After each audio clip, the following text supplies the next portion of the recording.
দিনের আলো ফুরিয়ে আসছিল। হিলির ঘাসুরিয়া সীমান্তের ধানক্ষেতের বাতাসে লেগেছিল দিন শেষের ক্লান্তি। ঠিক তখনই কিছু একটা নজরে পড়ে স্থানীয় কৃষকদের। মাটির ওপর অচেনা এক বস্তু, ধূলিমাখা, রহস্যে মোড়া, যেন আকাশ থেকে ছিটকে পড়া কেউ বা কিছু। পৃথিবীর মাটিতে থেমে থাকা সেই বস্তুটির নাম ড্রোন।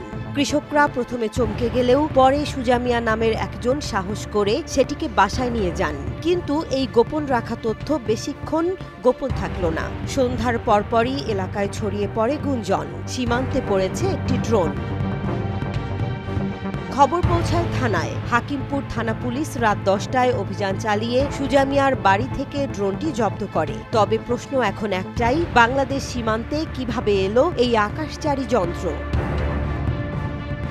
পুলিশ বলছে এটি হয়তো ভারতীয় সীমান্ত বাহিনীর ড্রোন, যা নিয়ন্ত্রণ হারিয়ে সীমানা পেরিয়ে এসে পড়েছে বাংলাদেশ অংশে। তবে এটি নিছক দুর্ঘটনা নাকি এর পেছনে রয়েছে কোনো গোপন মিশন, তা এখনো স্পষ্ট নয়।